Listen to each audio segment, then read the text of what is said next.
Derrière son nom de petit père des peuples, eh bien c'est un des plus grands génocidaires du XXe siècle et même de notre histoire. Je vous parle bien entendu de Joseph Staline, qui a régné d'une main de fer sur l'URSS pendant des décennies. Et d'ailleurs, un homme qui, très jeune, s'est engagé dans le militantisme, avant de rejoindre le célèbre groupe révolutionnaire des bolcheviks, avec qui il va réussir à renverser le tsar qui règne sur l'Empire de Russie à l'époque. Rapprochez-vous, mes Dalia Delicatissima. Aujourd'hui, on va parler d'un homme ambitieux, qui, après avoir passé du temps dans l'ombre de Lénine, va doucement, mais sûrement, écraser toute la concurrence pour arriver à la tête de l'URSS. Un homme à la tête de plusieurs génocides, aussi bien en temps de paix qu'en temps de guerre, ethnique comme politique. Un homme qui va, de plusieurs manières, faire tuer des millions de personnes, la plupart du temps de façon totalement arbitraire.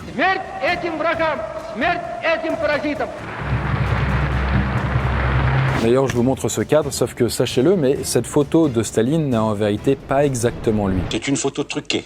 Et ça, c'est comme ça pour toutes les photos de lui. Qu'est-ce qui se cache derrière tout ça? C'est ce qu'on découvrira. Mais est-ce que dès son enfance, on pouvait avoir des indices qui allaient mener à ce destin de bourreau et de dirigeant sanglant? Eh bien, commençons par là, justement.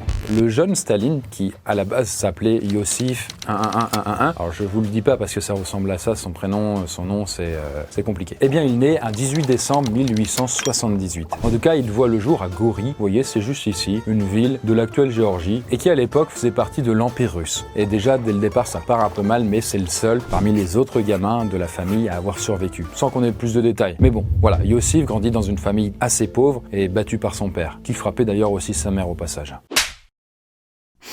Et peu après ses 5 ans, là, sa mère en a marre et elle quitte le foyer familial avec lui. Et ils vont alors déménager sans arrêt. Bref, le temps passe et alors qu'il a 10 ans, lui et sa mère trouvent un endroit pour s'installer définitivement. Et là, le jeune Iosif est envoyé à l'école orthodoxe de l'église de Gori. Et il faut savoir que Iosif, il a un profil assez particulier, car il est souvent au milieu de bagarres avec d'autres élèves. Donc bon, un peu un tempérament sanguin quoi. Mais néanmoins, il est très bon dans les études, surtout dans les matières créatives. En fait, on dit qu'il excelle dans les cours d'art dramatique, qu'il chante à la chorale en tant qu'enfant de chœur et qu'il écrit des poèmes et qu'en même temps, il est très bon peintre. Mais côté santé, par contre, le jeune Iosif n'est pas épargné. En fait, il a la variole très jeune et ça lui laissera des cicatrices indélébiles sur le visage. Et là, vous dites, ok, mais comment ça se fait qu'on ne les voit pas? Eh bien, vous comprendrez plus tard. Et toujours dans sa jeunesse, il va être gravement blessé lors d'un accident avec un véhicule, ce qui va handicaper son bras gauche à vie. Et puis, comme c'est pas assez, il a aussi des pieds palmés. Et puis voilà, le petit Staline, donc Iosif, il grandit et il va s'inscrire là à un séminaire orthodoxe russe de Tiflis. Et là, il y aura près de 600 prêtres stagiaires. Juste, ce qu'il faut savoir, c'est qu'il est bon élève, il continue à écrire des poèmes. En plus, il y en a pas mal qui vont être publiés à droite à gauche, quoi. Mais petit à petit, il va un peu se désintéresser de plus en plus de tout ce qui touche à la religion. Comme son comportement est quand même assez problématique, il va faire des petits tours dans des cellules d'isolement à cause de son comportement. Et au bout d'un moment, d'ailleurs, la religion le désintéresse tellement qu'il s'arrête de prier. Et il refuse même de saluer les prêtres. Ce qui fait que l'établissement va à un moment le déclarer comme athée. Et d'ailleurs, quand il deviendra adulte, sa position contre la religion sera encore plus violente. Vous verrez ça. En tout cas, là, il rejoint une sorte de club de lecture interdit au sein de l'école. Parce que dans ce club, ils vont pas bouquiner des livres un petit peu à l'eau de rose, des trucs comme ça. Non, ça s'intéresse au marxisme. Donc des idées révolutionnaires qui font peur à la religion et qui font peur aussi au tsar. Et dans ces lectures, d'ailleurs, il y a un livre qui revient souvent, c'est Das Kapital de Karl Marx. À partir de ce moment-là, le petit Iosif adopte un nouveau surnom et c'est celui de Koba, qui n'a d'ailleurs absolument rien à voir avec le rappeur, ni même avec le bonobo de la planète des singes. Non, c'est en réalité le nom d'un personnage fictif dans un bouquin pro-révolutionnaire, mais également le surnom de l'homme qui a payé pour ses études. Et donc, notre nouveau Koba, là, assiste parfois à des réunions secrètes, la nuit, avec d'autres marxistes. Et finalement, au bout d'un moment, il en a marre, il quitte le séminaire. Même s'il y a d'autres sources qui disent qu'en fait, il s'est fait virer parce qu'on n'en pouvait plus de lui, quoi. À ce moment-là, Iosif, devenu Koba, a la vingtaine. Et là, le jeune homme s'apprête à se lancer dans la vie active, en s'intéressant de plus en plus à la politique. À ce moment-là, faut vous imaginer, on est à la fin du 19e siècle, en 1899 précisément. Et alors, personne ne se doute que le militantisme de cet homme va changer à jamais la face de son pays et ensuite du monde. À cette époque-là, la Russie est un empire, géré par le tsar Nicolas II. Mais dans l'ombre, les choses sont en train de bouger. Par exemple, le jeune Koba rejoint le Parti ouvrier social-démocrate de Russie, qui est un parti tout simplement révolutionnaire, et qui essaye de rassembler tous les révolutionnaires du pays. Quelques années plus tard, le nouveau siècle passe, on est alors en 1903, et là, Koba, il a 25 ans, et son parti révolutionnaire connaît une scission. On a alors les mencheviks d'un côté, et les bolcheviks de l'autre. Les mencheviks sont globalement des révolutionnaires soft, n'importe quoi. Alors que les bolcheviks, eux, ils sont beaucoup plus hardcore. S'il faut tout brûler, ils sont prêts à le faire, quoi, en gros. Ils sont capables de mettre le feu? Bref, Koba, de son côté, entre le soft et le hard, je vous laisse imaginer, il va chez les bolcheviks, aux côtés d'un certain Lénine. Et là, donc rapidement, notre jeune homme, Koba, va faire ses preuves et prendre du galon. Et pour un petit peu de contexte, il faut savoir qu'en 1905, il y a un gros événement en Russie et c'est la révolution russe. Et donc, concrètement, plein de groupes d'un peu partout veulent renverser le tsar. Les groupes veulent vraiment passer à autre chose et ils demandent au tsar de faire une constitution. Et du côté des bolcheviks, pour financer les actions du parti, il faut de la thune. Pour avoir de la thune, ils ont choisi un moyen tout à fait soft, c'est de braquer les banques. Voilà.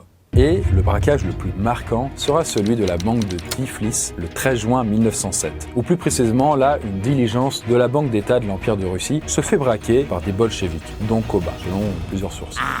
Et à partir de là, Koba, il va se faire choper à droite à gauche et finir en prison assez régulièrement. Et n'oublions pas, les bolcheviks, c'est un parti révolutionnaire. Ils font des actions qui sont pas très légal, quoi. Et en parallèle, il grandit et il prend de plus en plus de pouvoir au sein de son parti. Et à ses 34 ans, il devient un membre du comité central des bolcheviks. Et c'est enfin à ce moment-là qu'il va prendre le pseudonyme de Staline, qu'on pourrait traduire très affectueusement en français par acier.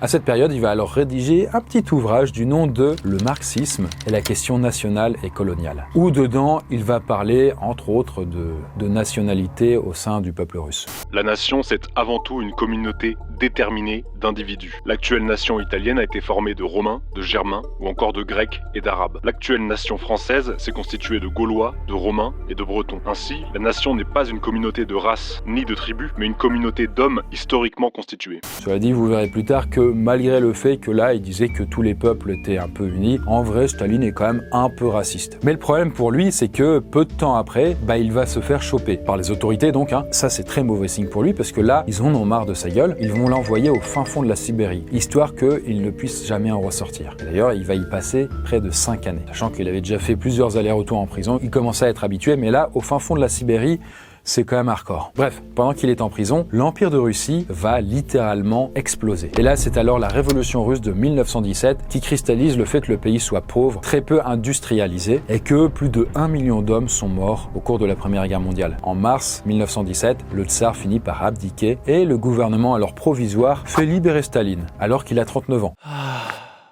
Et justement, nous allons aborder notre premier secret, le premier d'une longue liste. Le fait que Staline soit arrivé à s'en sortir aussi bien pendant ces 10 années, eh bien ça a peut-être une raison. Parce que oui, quand on fait le point sur tout ça, on remarque plusieurs choses. Déjà, il a réussi à s'évader assez facilement de prison, alors qu'il est traqué. En plus de ça, les condamnations qu'il reçoit sont assez faibles pour un révolutionnaire. Et aussi le fait que pendant plusieurs années, plus personne ne savait où il était. Eh bien tout ça pourrait être lié à une seule chose, et c'est le fait que Staline était un agent double. Révolutionnaire d'un côté, mais aussi une sorte d'espion pour l'Okhrana, qui est en fait le nom de la police du tsar, de l'autre côté. En plus de ça, il y a certains dossiers un peu compromettants qui étaient possédés par l'Okhrana qui ont disparu avec le temps.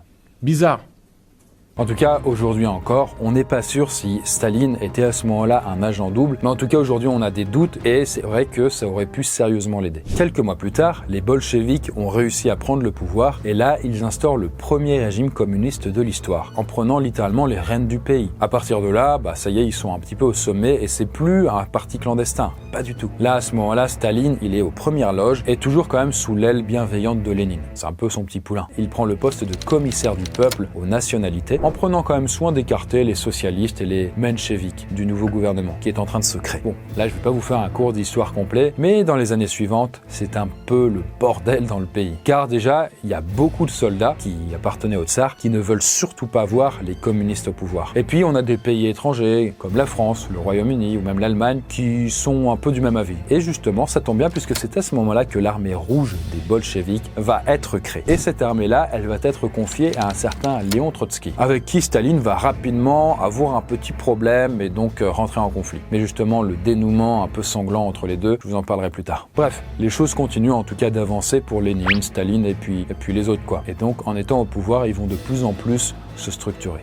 Le temps passe, on est à ce moment-là dans les années 1919, Staline est au début de sa quarantaine et suite au congrès du Parti communiste, eh bien le Politburo est créé. Donc en fait, c'est une sorte de bureau politique qui sert à définir la ligne directrice que doit suivre l'URSS. Là, les premiers membres importants, c'est Lénine, Staline, Trotsky, Kamenev et Zinoviev. Et justement, c'est entre ces personnes-là que la lutte pour le pouvoir va se jouer. Car ils veulent tous être le leader de la toute nouvelle URSS. De base, Lénine c'est censé être un petit peu le candidat parfait. Sauf que, voilà, Staline commence à avoir quelques petits différends avec lui. Mais il le laisse quand même faire. En même temps, Staline, à ce moment-là, il a un peu d'autres chats à fouetter, comme par exemple faire en sorte de renverser les mencheviks au pouvoir. Le parti communiste soft est dans sa région natale, en Géorgie. Ça lui tenait vraiment à cœur. Et en avril 1922, alors que là, il a 43 ans, Staline est élu secrétaire d'État du parti communiste. Ce qui là va vraiment marquer un petit peu le début de son ascension. Et en parallèle de sa montée en puissance, eh bien, il se trouve que l'état de santé de Lénine, qui est alors le chef de file, commence un petit peu à se barrer en couille et à se dégrader. Lénine, faut vous dire, à ce moment-là, il a de plus en plus de migraines, il devient insomniaque, mais le pire, c'est qu'il y a plusieurs alertes au niveau de son cœur et il se met à faire de plus en plus de malaise. Là, à ce moment-là, il se dit, ok, bon, c'est too much, et du coup, il choisit de se mettre en retrait, et c'est alors l'occasion parfaite que saisit Staline pour se rendre indispensable. Là, Staline se sert alors de son rôle de secrétaire général pour nommer des gens de confiance un petit peu partout. Voilà, il place ses pions, quoi. Et là, je parle de milliers, voire de dizaines de milliers de personnes, en les payant grassement, évidemment, pour faire en sorte que ce soit plus facile. Quelques temps plus tard, Lénine se dit que ce serait peut-être bien de retourner un petit peu aux affaires, bien qu'il soit toujours souffrant. Et à ce moment-là, il se rend compte que pendant son absence, Staline n'a pas chômé parce qu'il a foutu ses pions partout. Et ça, Lénine, il est pas du tout d'accord. Il aime pas du tout ça. Et là, à ce moment-là, il va essayer de faire barrage en rejetant d'une certaine manière Staline, alors que ça avait été son petit chouchou et son préféré depuis toujours. En fait, Lénine, à ce moment-là, vous voyez, il a une conviction, et c'est que la Russie, /URSS maintenant, elle doit amorcer une transition lente mais sûre vers un régime socialiste. Sauf que Staline, lui, il aime pas ça. Il se dit non, le socialisme c'est pour les faibles, il n'en veut pas. Lui, c'est communisme sinon rien. Bref, Lénine veut essayer à ce moment-là d'écarter Staline, doucement mais sûrement. Surtout que Lénine voit que Staline a de plus en plus de succès auprès du peuple. Et ça, c'est d'autant plus risqué et dangereux. Donc, il veut d'autant plus le jarter. Sauf que, hélas, pour Lénine, à ce moment-là, c'est trop tard. Staline a pris beaucoup trop de place. Comme je vous l'ai dit, il a placé ses pions un peu partout. Et à partir de là, le parti bolchevique va commencer tout doucement à imploser.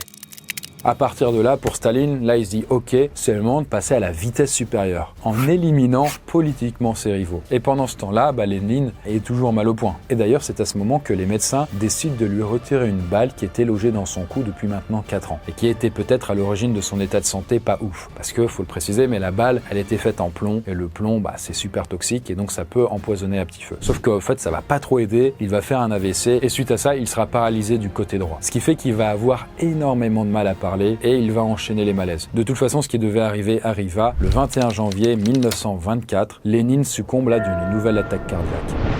Et vous voyez, c'est un peu bizarre parce que entre les attaques cardiaques d'un côté et puis l'empoisonnement au plomb de l'autre, les hypothèses qui concernent la mort de Lénine sont quand même légion. Mais il y a aussi une autre hypothèse qui a la peau dure et c'est celle qui dit que Staline a eu un rôle dans la mort du leader, donc de Lénine. Et si c'était Staline qui avait empoisonné Lénine pour s'en débarrasser une fois pour toutes et se dégager une voie ensuite royale pour prendre le pouvoir? Les deux hommes ne s'appréciaient plus depuis maintenant des années et plus le temps passait, moins Staline avait de chances de lui succéder de façon légitime, on va dire. Vous l'avez dit avant, Lénine à la fin il en avait marre et il voulait un peu l'évincer. Donc il aurait été logique, bien qu'immoral pour Staline, de le zigouiller de manière subtile. Et d'ailleurs, cette théorie que c'est Staline qui l'a empoisonné, en vrai, c'est pas complètement illogique, puisque, en vrai, on sait que Staline a envoyé du poison à Lénine. Je ne sais si Staline envoya le poison à Lénine en lui laissant entendre que les médecins n'avaient plus d'espoir de guérison ou s'il employa des moyens plus radicaux. Mais je suis fermement convaincu que Staline n'a pu attendre passivement son destin alors que celui-ci était en balance et que la décision finale ne dépendait que d'un léger, très léger mouvement de sa main. Après, de là à savoir si Staline l'a directement empoisonné pour qu'il accède au pouvoir aussi, il n'y a qu'un pas. C'est bon.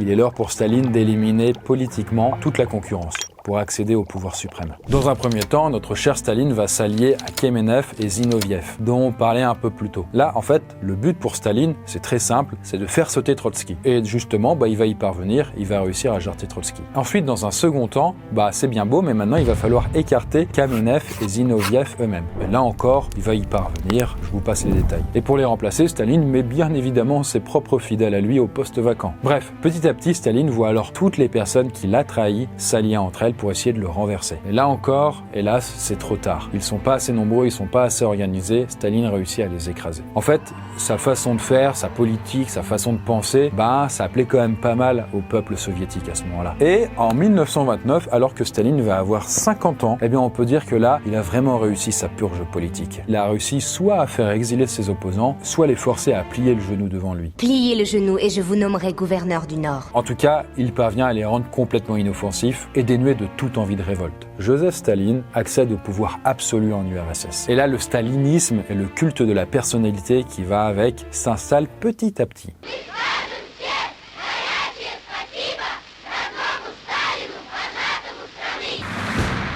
Là, la propagande est lancée, Staline a des affiches à sa gloire partout dans les rues et il y a même des chansons qui sont écrites spécialement pour lui. Ça va très très loin.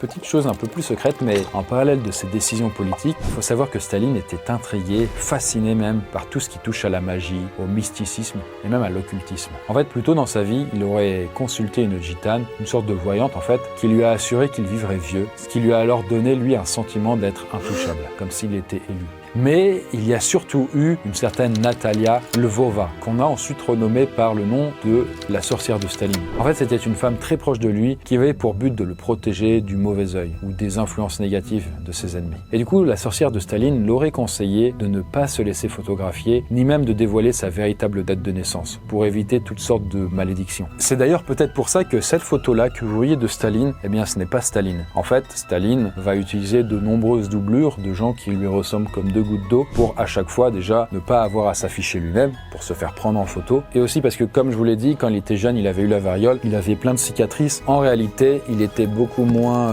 photogénique que ce personnage là que vous voyez. Bref, en tout cas pour Staline il y a un truc qui est vraiment important et c'est d'accumuler un maximum d'argent pour moderniser le pays dans le but de le développer et l'industrialiser, et par ricochet être armé en cas d'affrontement et de guerre avec des pays capitalistes. Staline, faut vous le dire, mais il ne croit pas à une révolution communiste mondiale. La seule chose importante pour lui, c'est son propre pays. Mais il se dit alors, comment va-t-il trouver cet argent? Est-ce que son pays est pauvre? Justement, il va trouver cet argent à travers les récoltes. En fait, Staline va mettre en place un système agricole où les terres et les moyens de production sont mis en commun. C'est ce qu'on appelle les kolkhozes. Et là, à ce moment-là, en 1931, l'État collecte par exemple plus de 40% de la production de l'Ukraine, ce qui va alors ne laisser plus assez de ressources au pays pour pouvoir nourrir ses propres habitants, donc entraîner des grosses famines. En plus de ça, Staline va fixer des quotas, donc des quotas de performance, tout ça, mais qui sont parfois tellement hauts que c'est difficile à réaliser. Et donc, résultat des courses, des dizaines de milliers d'Ukrainiens vont mourir de faim. En plus de ça, Staline va en profiter pour faire déporter des Ukrainiens et il va aussi empêcher les autres Ukrainiens de se barrer du pays. Et s'ils sont pas contents, ils seront envoyés au goulag.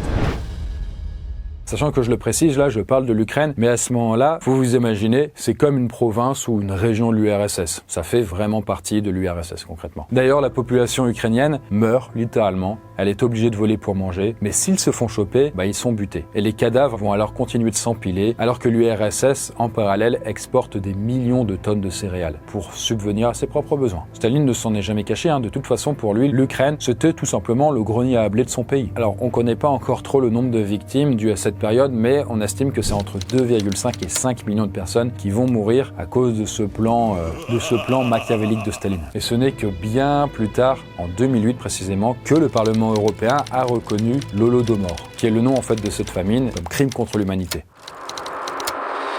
Mais bon, en parallèle de tout ça, sur le plan familial, les choses ne vont pas spécialement bien pour Staline. Il faut savoir que Staline, il a eu plusieurs enfants et il y a notamment un de ses fils qui a tenté de se suicider. En plus de ça, Staline se dispute souvent avec sa femme qui s'appelle Nadejda. D'ailleurs, plus tard, sa femme finira par mettre fin à ses jours. Mais Staline déclarera, pour pas que ça fasse trop tache d'huile, que c'est à cause d'une petite crise d'appendicite, pas cotille, Côté politique, Staline commence à faire un petit peu marche arrière, notamment sur plusieurs choses qui avaient été gagnées par le peuple lors des révolutions précédentes. Par exemple, l'homosexualité est de nouveau interdite. Aussi étonnant que ça puisse paraître, mais l'homosexualité était légale à cette période de l'histoire. Et en plus de ça, ça devient très compliqué, pour ne pas dire illégal, d'avorter. Mais en parallèle de ça, Staline se lance aussi dans une sorte de campagne anti-religieuse. Et à ce moment-là, ça commence à chauffer puisque les prêtres, les imams, les moines, et puis toutes les incarnations religieuses sont persécutées. Plusieurs bâtiments sont détruits détruit, comme par exemple la cathédrale du Christ Sauveur de Moscou. Donc très clairement, quand il était jeune et qu'il commençait un petit peu à devenir athée, ça revient vraiment en force. Et il montre très clairement que les questions de Dieu, du coup, ne l'intéressent vraiment plus, quoi. Pour lui, la divinité, c'est l'État et puis basta. Mais Staline ne va pas s'arrêter là, dans les persécutions et les purges. Ah non, non, non. En fait, la perte de l'un de ses proches, ça va lui faire passer un cap sanglant supplémentaire. Bien, le temps passe et là, on arrive au milieu des années 1930. À ce moment-là, on est entre les deux guerres mondiales et Staline, lui, il a 57 ans. Et à ce moment-là, ça lui suffit pas d'avoir écarté ses opposants. Même s'il est au top du top au niveau de l'État, non, il s'arrête pas. Parce que suite à l'assassinat de l'un de ses proches, du nom de Sergueï Kirov, eh bien Staline va radicalement changer sa manière de faire.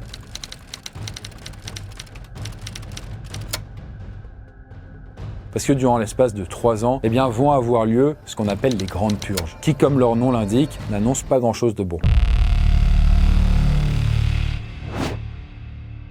À ce moment-là, Staline va utiliser à grande échelle l'emprisonnement, la torture, la déportation et puis la peine de mort pour éliminer un par un ses opposants politiques réels ou supposés. Le fait que ses opposants soient derrière les barreaux ou dans des camps, ça ne lui suffit plus. C'est pas assez. Non, ça va pas. Ce qui fait qu'il va se mettre à faire des exécutions calculées dans des proportions inimaginables. Et il va alors se mettre à purger tout son parti de l'intérieur en zigouillant les personnes trop égoïstes ou trop carriéristes. Le coup d'envoi se fera avec les procès de Moscou. Staline va nommer toutes les personnes qu'il n'arrive pas à saquer ou qu'il ne sent pas, et il va tout simplement les forcer en fait à avouer des crimes qu'ils n'ont même pas commis. Évidemment, après les avoir torturés. Et ensuite, évidemment, une fois qu'ils ont avoué leurs crimes imaginaires, eh bien ils sont exécutés dans la foulée.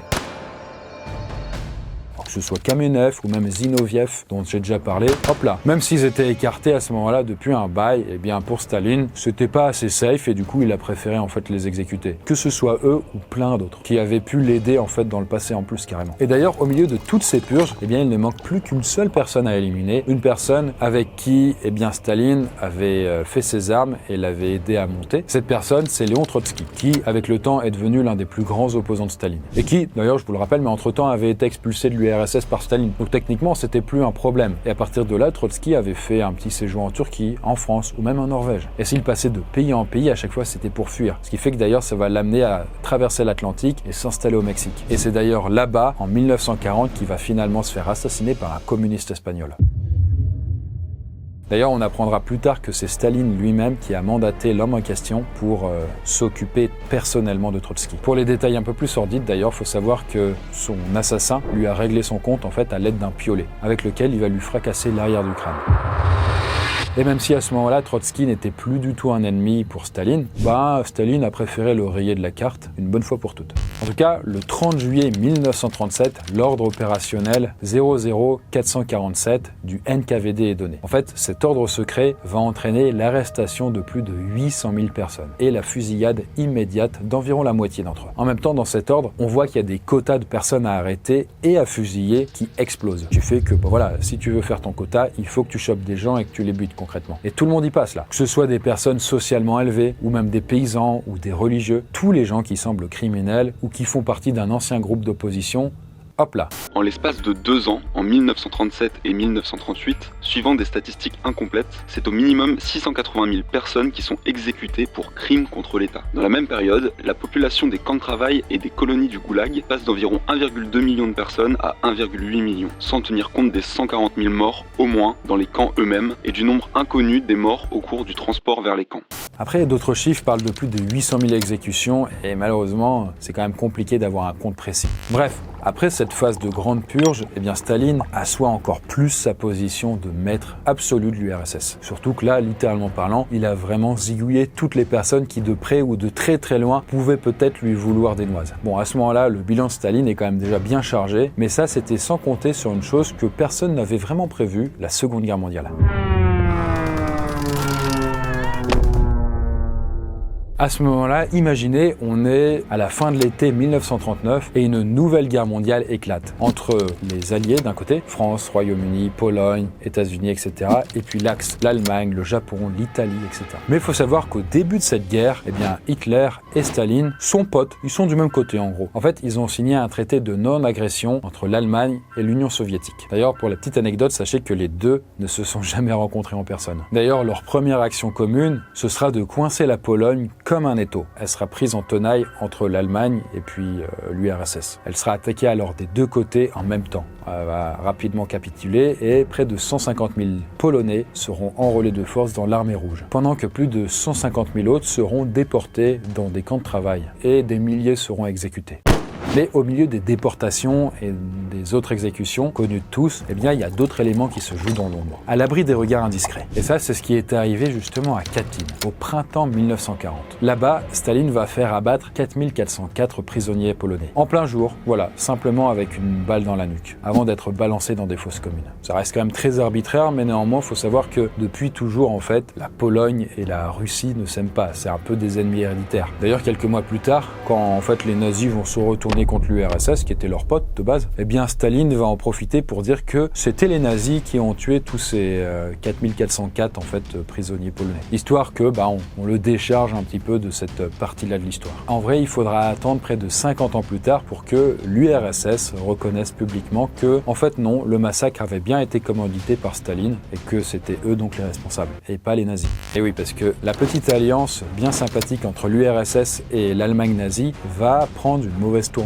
Et c'est au moment où les nazis vont lancer l'opération Barbarossa. Parce que le 22 juin 1941, la Wehrmacht, donc l'armée nazie, envahit l'URSS. Il y aura plus de 4 millions de soldats et plus de 600 000 véhicules déployés. À ce moment-là, Staline est vraiment pas bien parce qu'il va passer 5 jours et 5 nuits sans pratiquement dormir. Bref, Staline essaye nuit et jour, littéralement parlant, de trouver une solution pour contrer cette invasion. En fait, Staline savait très bien que Hitler finirait tôt ou tard par se retourner contre lui. Concrètement, tout le monde l'avait prévenu. Même Winston Churchill en tête, donc qui était à la tête du Royaume-Uni, il l'avait dit à Staline. Le truc, c'est qu'en purgeant tellement son pays, il avait zigouillé même ses généraux, ses amiraux et ses maréchaux. Concrètement, toutes les personnes qui sont capables de diriger une armée, il en avait fait buter un grand nombre. Du coup, ça y est, là, donc il change de fusil d'épaule et là, il se dit, ok, les gars, la priorité du pays, c'est la défense. Sachant que jusqu'ici, pour lui, l'une des priorités, c'était de faire la guerre à l'église. Donc là, il l'a mis de côté, la guerre à l'église. Maintenant, c'est protéger le pays. Je vais vous la faire courte, mais pendant des mois et des mois que les nazis se rapprochent petit à petit de Moscou, il va y avoir plein de batailles sanglantes qui vont se dérouler à plein d'endroits. Et finalement, l'URSS de Staline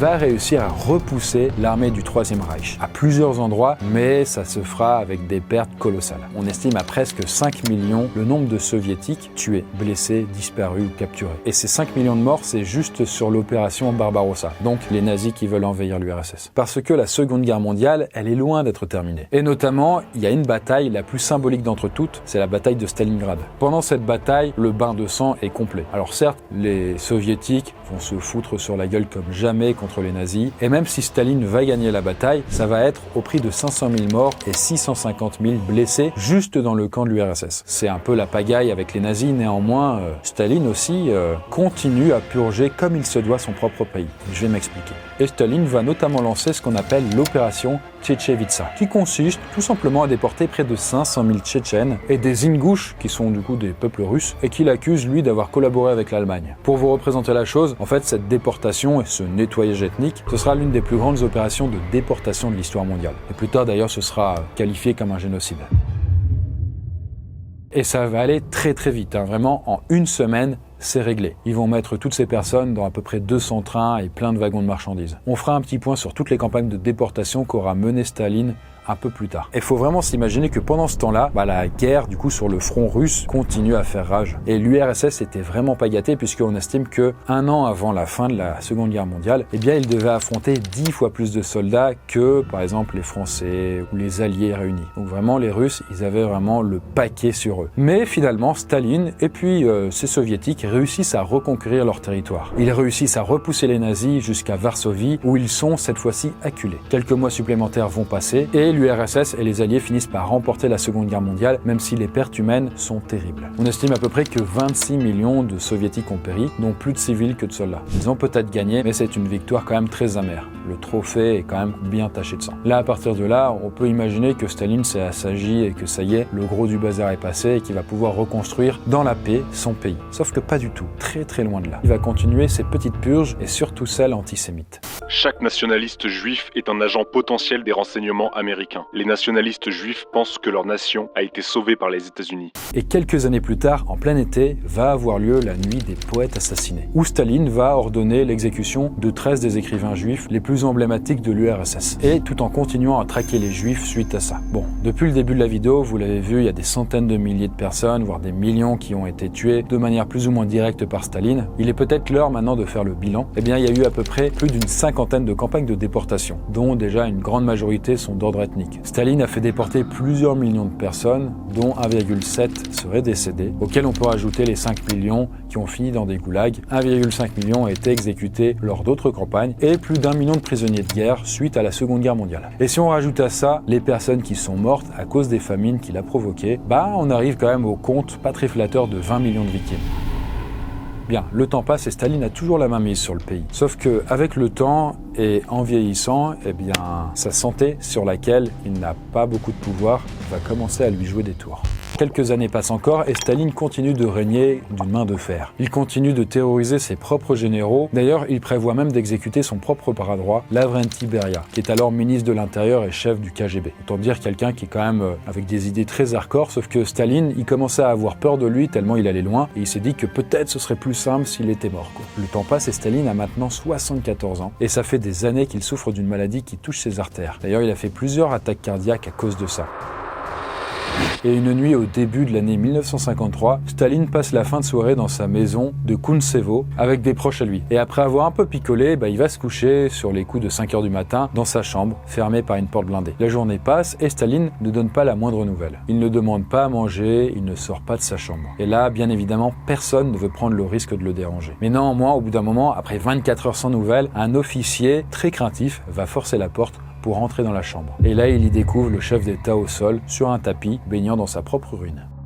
À ce moment-là, c'est la panique. Quel médecin on doit faire venir? Sachant que Staline pensait que tous les toubibs voulaient le tuer. Et d'ailleurs, Lavrenti Beria, donc son ministre de l'Intérieur, le chef du KGB, celui que Staline voulait faire tuer à la fin, il s'oppose même à ce qu'un médecin arrive. Mais bon, finalement, un médecin va finir quand même par arriver et faire le bilan. Et il s'avère que Staline a fait une nouvelle attaque cérébrale. Mais les médecins ont mis tellement de temps à venir qu'il était déjà trop tard. Un peu ironique pour quelqu'un qui craignait que les médecins puissent le tuer. À ce moment-là, Staline n'est pas encore mort. En fait, il va passer quelques jours dans une agonie totale, alternant entre les moments de lucidité et les périodes où il est totalement inconscient. Mais au bout du compte, Joseph Staline est déclaré mort le 5 mars à 6 h du matin.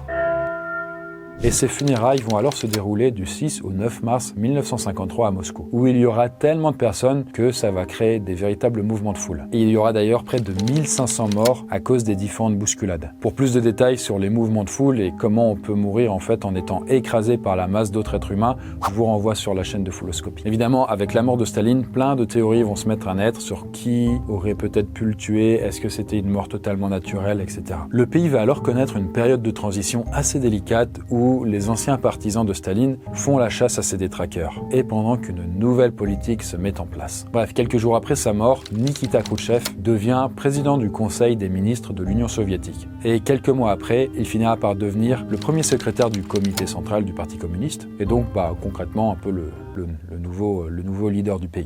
Mais pour terminer notre vidéo, laissez-moi vous parler du secret le moins connu de Staline, et qui concerne une sacrée cargaison d'or. En effet, en 1936, avant la Seconde Guerre mondiale, on est alors en pleine guerre d'Espagne. Staline, à ce moment-là, il a des agents secrets qui se trouvent en Espagne et ils lui apprennent qu'il y a de l'or, beaucoup d'or en Espagne. Staline aurait un moyen de se procurer cette montagne d'or. Et c'est simplement de fournir des armes et des véhicules, comme des tanks et des avions, à l'un des deux camps de cette guerre d'Espagne. Et du coup, Staline a trouvé un moyen tout simple de récupérer l'or sans leur fournir les armes, et c'est tout simplement de les arnaquer. Ce qui fait que de son côté, il va pouvoir embarquer près de 500 tonnes d'or, et en échange, il va leur donner quasiment rien du tout. Et tout ça sans la moindre violence. Simplement, les Espagnols avaient confiance en Staline, ils pensaient que le deal allait être honnête et qu'il allait honorer sa part du contrat. Mais pas du tout. Et ce qui fait qu'avec tout l'or qu'il a récupéré, ça va lui permettre de financer pas mal d'opérations. En tout cas, encore aujourd'hui, selon certaines personnes, dont les Espagnols, il est possible qu'une partie de cet or traîne encore quelque part, peut-être dans un coffre-fort au fin fond du Kremlin. Alors même si aujourd'hui Staline n'a pas laissé de successeur en fait en Russie, en vrai il est toujours vu là-bas, surtout par les anciennes générations, d'une manière assez positive. Et bien voilà en tout cas pour cette longue vidéo qui vient de se terminer, j'espère vraiment que ça vous a plu et que ça vous a permis de remettre un petit peu au goût du jour ce que vous saviez en fait sur le petit père des peuples. Et comme on dit en Russie, das vidania.